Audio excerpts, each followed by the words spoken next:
Hello everyone, this is Hunter Fleury, just checking in for day 2 of Baker Hunt Art and Cultural Center's follow-along series with my painting of Annie Lennox in a grayscale. Today I'm going to be focusing on her eye. I've got some good high-quality images, and I'm going to be using my camera phone as well to zoom in and get as much detail as possible. And then I'm going to be showing you guys some progress along the way as well as some tips when painting eyes.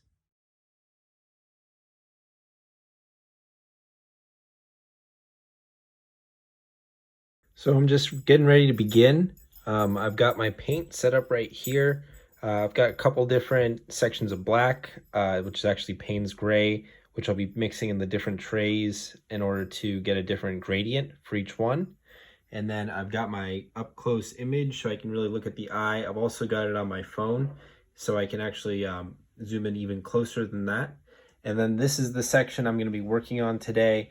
We'll give you guys some periodic updates as to the progress of the eye. Thank you very much. So looking at the eye, what I'm doing right now is something called blocking in. So I'll take you over to the image I'm looking at. And what I've done is go ahead and put in the white areas a little bit more exactly where they are.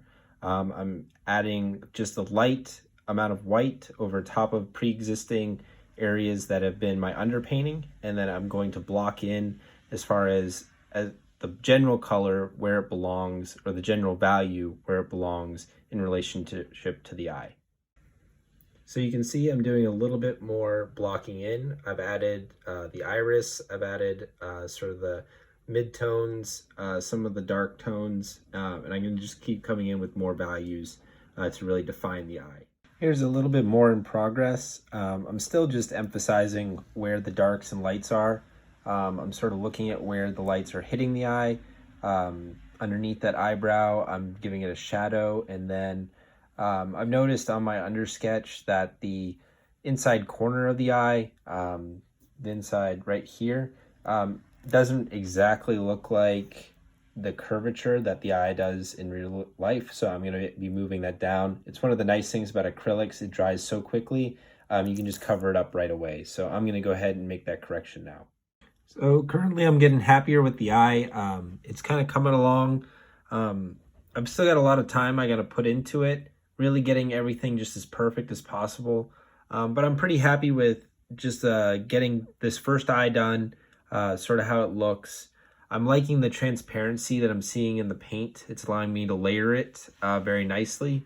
One thing I did was I put this gloss layer down. It's something that I put out of order. I really don't like this product very much. If you look over here, you can notice that sometimes it's not as see-through as you like. Sometimes it has these little bubbles and surfactant that appear inside the paint. So that's why I'm using it as a layer that's going to give me just sort of a texture, sort of a brushstroke texture. But the paint is actually going over very nicely, and that underpainting is still coming through. So this is kind of, I would say, 80% of the way there. I've still got quite a bit of work to do on the whole painting, but this section is a good starting off point. If you don't get the eyes right, they say it's the window to the soul. So you try to spend a lot of time getting that as perfect as possible before I'm going to go on and add more detail to the rest of the picture. I want to make sure I get these eyes at least up to my standards.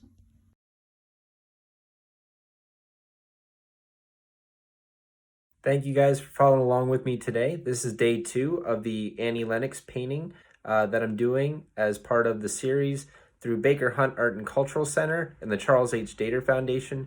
Please check us out on Facebook at Baker Hunt Art or on Instagram at Baker Hunt Art as well. Thank you very much.